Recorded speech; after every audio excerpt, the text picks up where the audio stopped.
There comes a moment, often unannounced, unremarkable at first glance, when something flickers in the corner of your perception. A ripple in the familiar, a hairline crack in the mirrored surface of the life you thought you understood.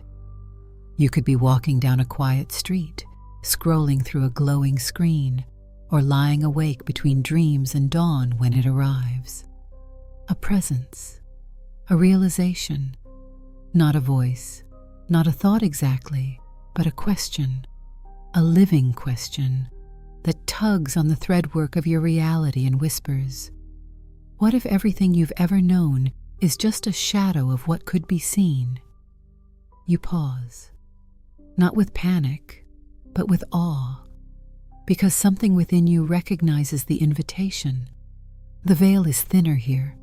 The architecture of your beliefs, routines, and worldviews begins to shimmer just slightly, as if you've caught a glimpse, not with your eyes, but with your being, of a truth vast enough to collapse the small scaffolding of your current understanding.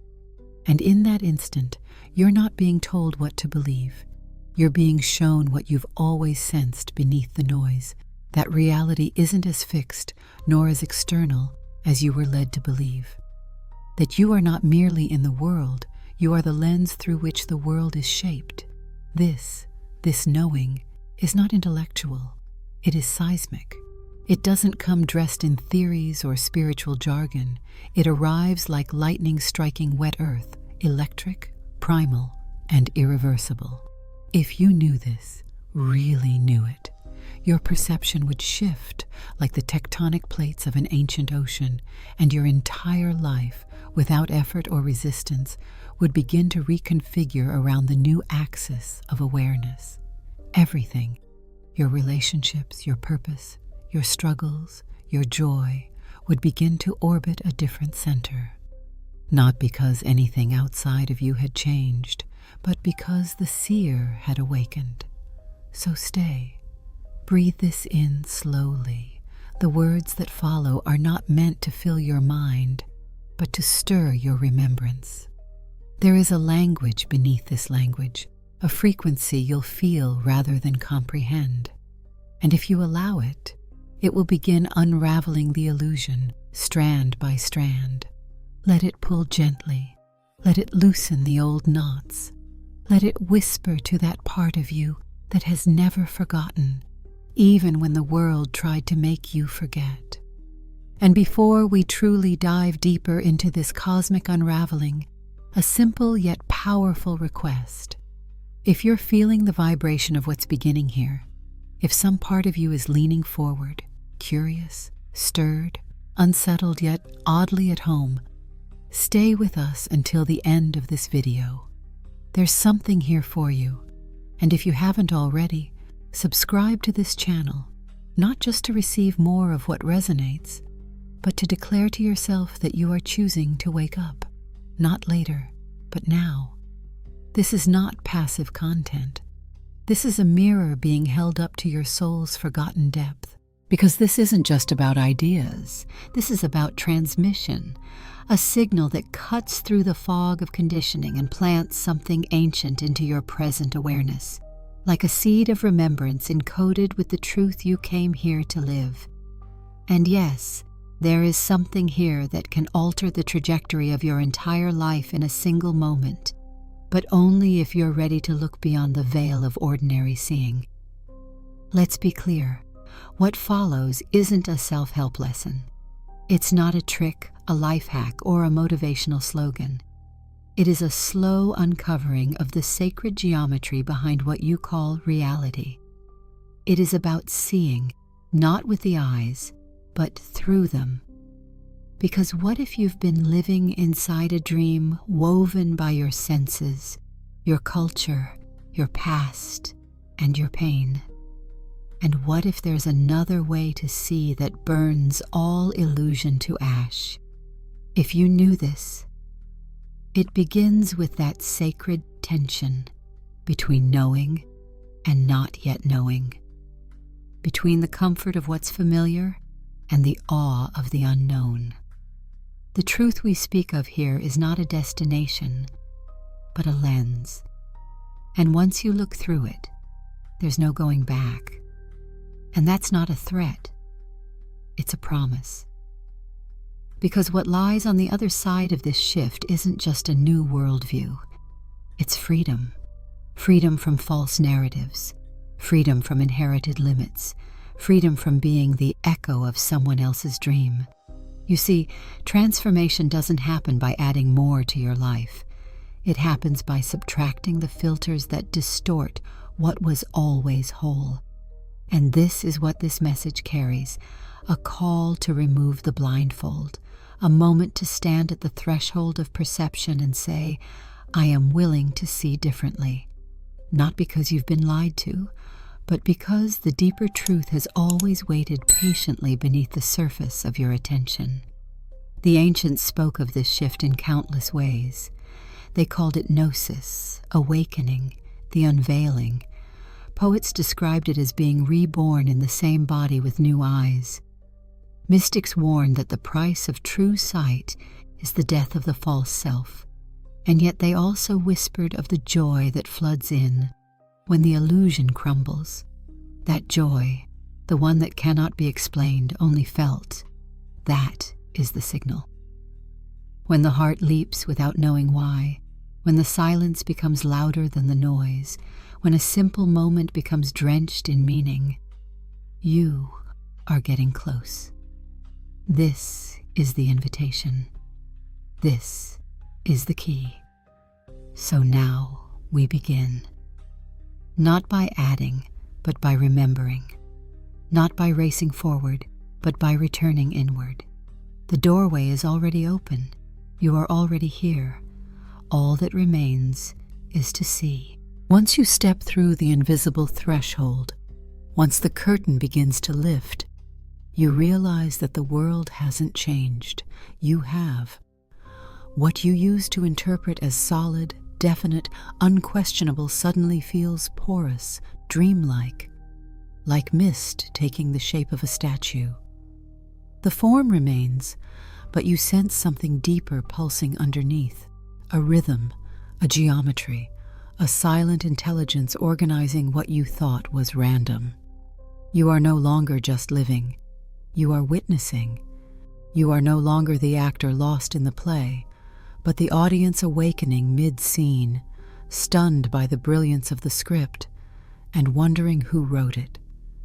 This moment of clarity, this psychological sunrise, is the essence of the shift. The shift doesn't come with thunder. It comes with a crack in the ceiling of your conditioned mind, and through that crack, light begins to pour. That light?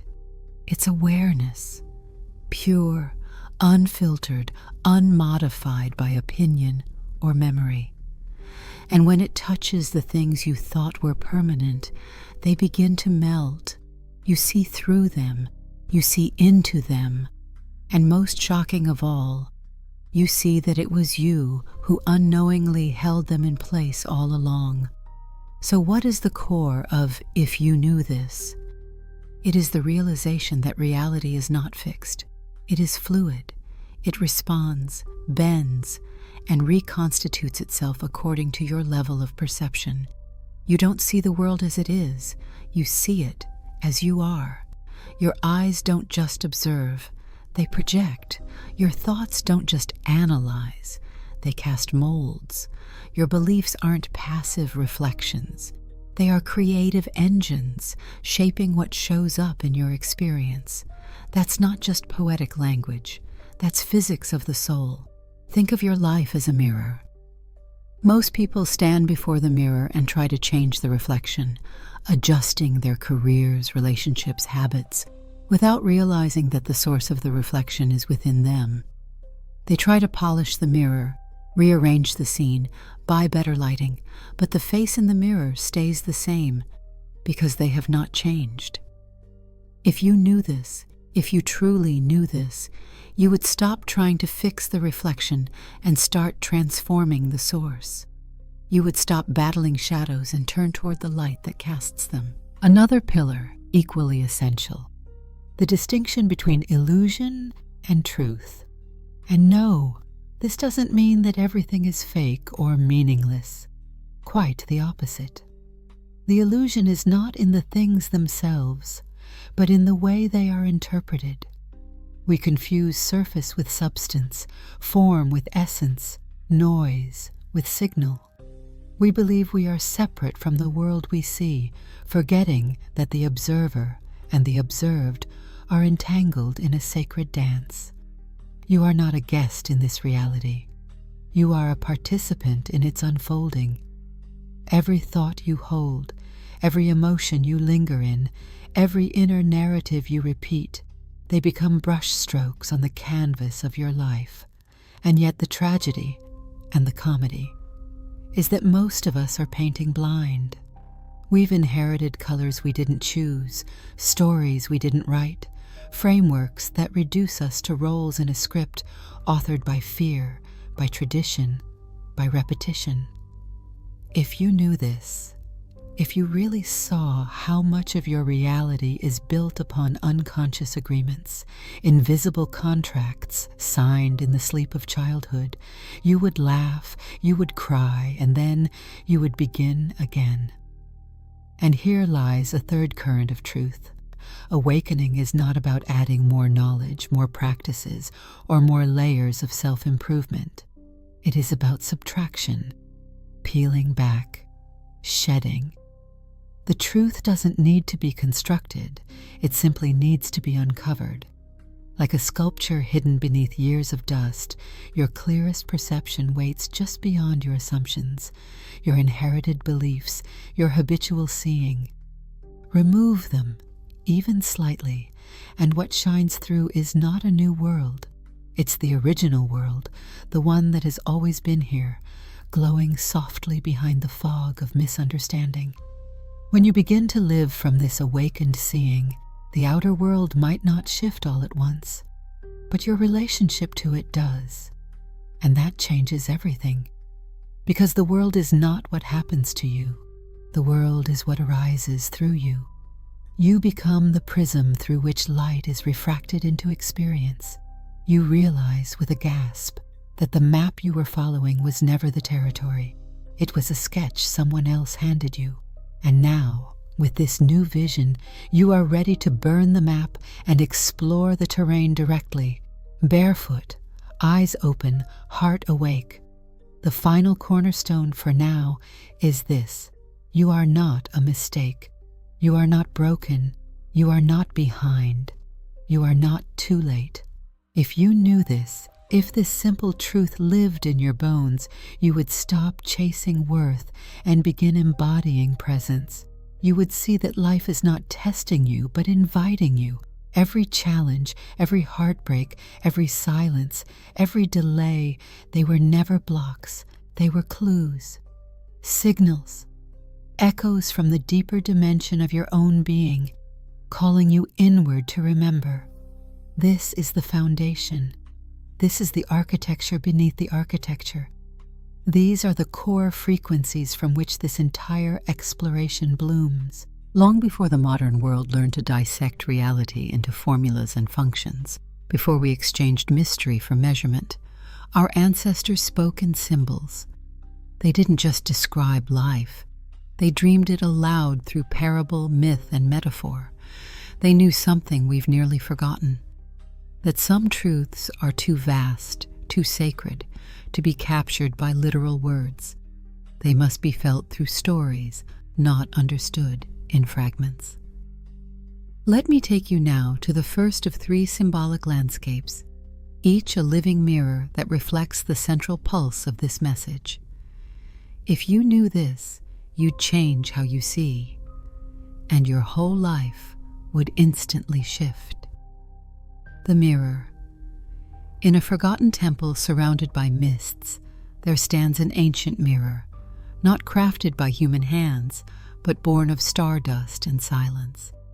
It doesn't reflect your appearance, it reflects your essence, and yet those who approach it while clinging to their masks see only distortion.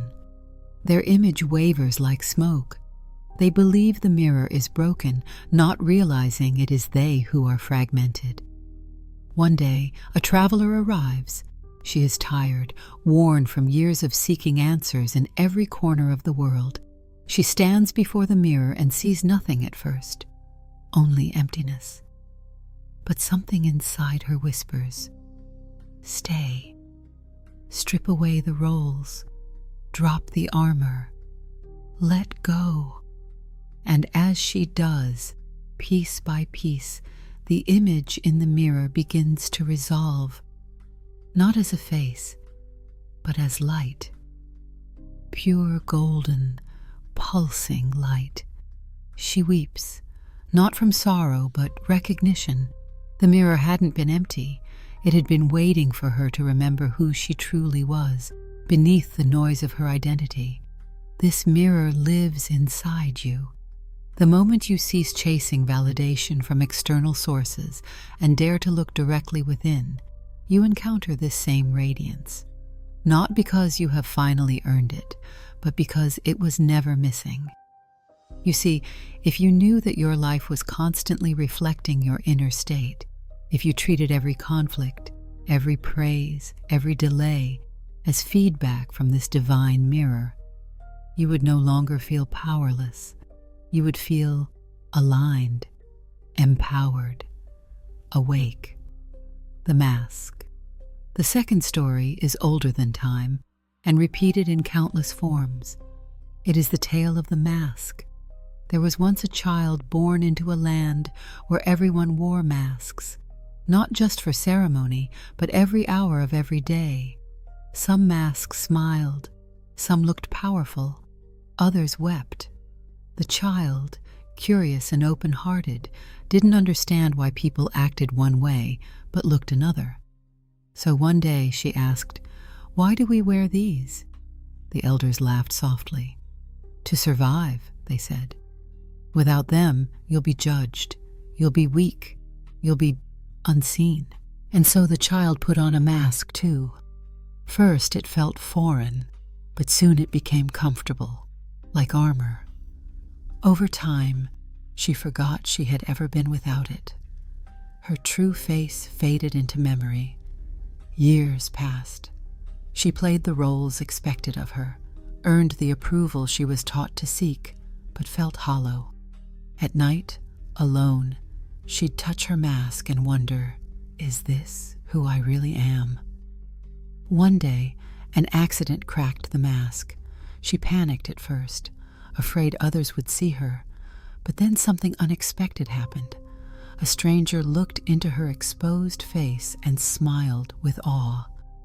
"You're real," they said.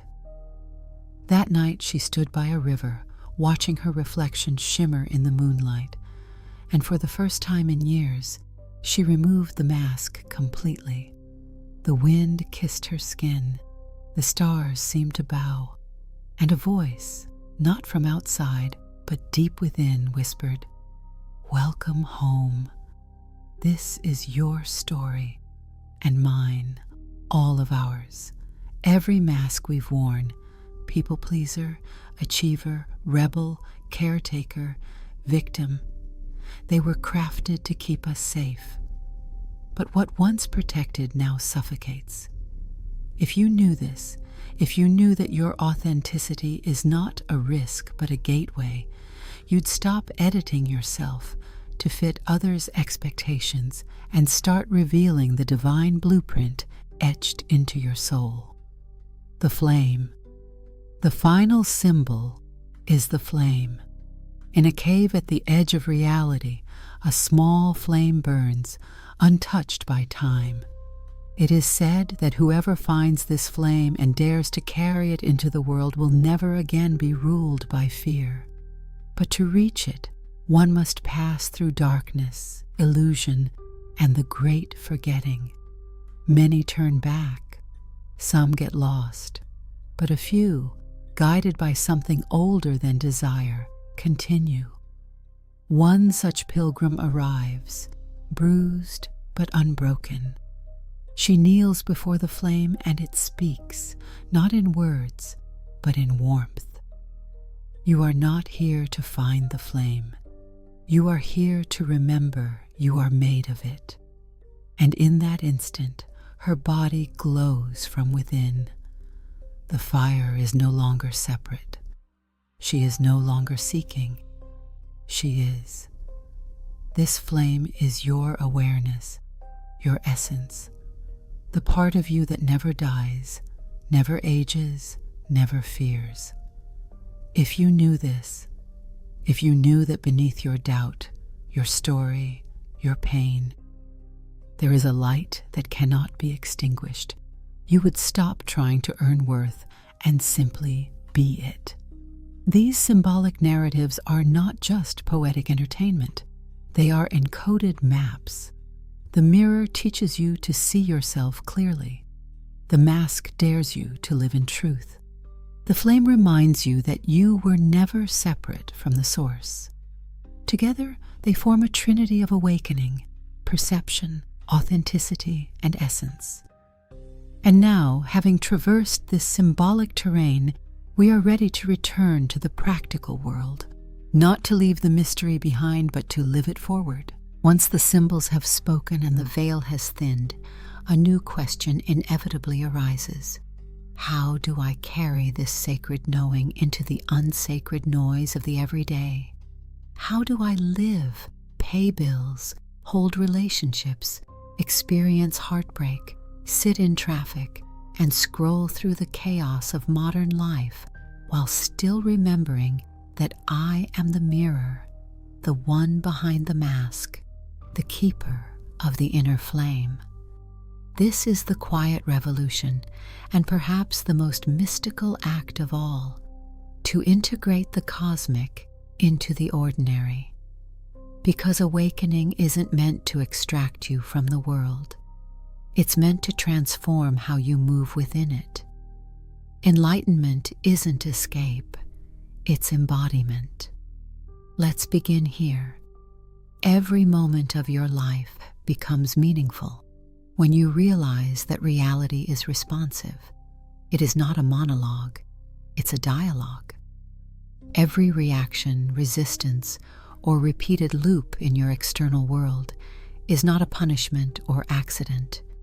It is feedback. A mirror, gently or fiercely, showing you the vibration you are holding within. That coworker who triggers your anger, the partner who reflects your fears of abandonment, the opportunity that keeps slipping just out of reach. These are not blocks in your way. They are the way, echoes of your own frequency, revealing the programs you are still broadcasting. To live from this awareness is to step into radical responsibility, not blame, but authorship. You become the scribe of your own reality, no longer a character tossed by winds you can't control. You begin asking, what story am I writing with my beliefs today? Because your beliefs, invisible though they are, write the headlines of your experience. If you believe life is a struggle, it will confirm that belief with circumstance. If you believe love is scarce, it will appear that way. But the opposite is just as true. Change the belief, not through force, but through clarity, and the world will follow as faithfully as a shadow follows light. This is where choice becomes a sacred act. What you choose to believe, where you choose to focus, how you choose to see, these are not small decisions. They are creation itself. If you knew this, if you really knew it, you would no longer wait for the world to validate your power. You would begin now, right where you are, treating every thought as a paintbrush, every intention as a spell, every moment as a portal. And let's not forget the body. The mystical cannot stay confined to the mind. It must descend into the heart, into the gut, into the flesh. Your body is not an obstacle to enlightenment. It is the vessel for it. Begin listening. Notice how your posture reflects your mood, how your breath mirrors your thoughts. These small awarenesses are doorways. Breathe differently and the world feels different. Stand taller and you think differently. This is not magic, it is embodiment. The same goes for language. Watch the way you speak, not just aloud, but to yourself. Do you tell stories of lack, of waiting, of failure? Or do you narrate from a place of unfolding truth? Words carry frequency. If you knew this, if you understood that your voice is a tuning fork for your reality, you would speak more gently, more deliberately. You would stop saying, "I'm stuck," and start saying, "I'm learning to see." You would stop declaring who you've been and start revealing who you are becoming. Now let's turn to relationships, perhaps the most sacred and frustrating arenas of transformation. Once you see that others are mirrors, you stop trying to fix them and begin studying them. Why does that friend's silence bother you? Why does that compliment make you suspicious? What do you need from others that you haven't yet dared to give yourself? From this perspective, even conflict becomes sacred. A flare-up isn't an ending, it's a revelation. A pause isn't a punishment, it's space for recalibration. Love, then, becomes less about completing you and more about mirroring your expansion. You stop asking someone to rescue you from your shadows and start appreciating those who help you see them. Work and money shift too. You realize they're not rewards from an external system. They are reflections of your self-worth, your energy flow, your ability to receive. Money, especially, becomes a mystic teacher. It doesn't show you what you're worth. It shows you where you block worthiness. It doesn't measure your value. It reveals your alignment with value. If you knew this, you'd stop chasing it as a god and begin relating to it as a current, one that flows where your integrity, creativity, and openness allow it. Even your so-called struggles, your breakdowns, your dark nights, these take on new meaning. No longer are they detours, they are initiations, each one refining you, stripping away the inessential, returning you to truth. When the job ends, when the lover leaves, when the plan falls through, it is not life punishing you. It is life preparing you for a reality that matches who you're becoming. If you knew this, you'd stop resisting the fall and start trusting the descent. Because descent is not defeat, it is the womb of transformation. And what of time? Here lies one of the most potent integrations. Time is not linear. Not really. It bends to perception. When you are present, truly, breath deeply, eye-wide present, time slows. It becomes generous. Ideas arrive, opportunities appear, healing accelerates. You're not just in time, you are weaving it. So rather than asking when things will happen, ask instead, who am I being in this moment? That question shifts timelines. That question collapses delay. The beauty of all this is that you don't need to renounce your life or retreat into a cave. You just need to live differently within the same life. Bring presence into your routine. Infuse your intention into your coffee. Feel gratitude in your emails. See the divine in the stranger's eyes. If you knew the power of even one fully conscious breath, you'd take 10 of them before every decision. The sacred is not separate. It's hidden in plain sight, waiting not to be found, but to be seen. Now we arrive at the threshold, not the end of a story, but the entrance to something new, a kind of quiet, interior sunrise. You've walked through symbols, peeled back illusions, touched the echoing truth behind mirrors, masks, and flames. You felt the pulse beneath practical life and realized that nothing, truly nothing, is ever just what it appears to be. Even now you can feel it.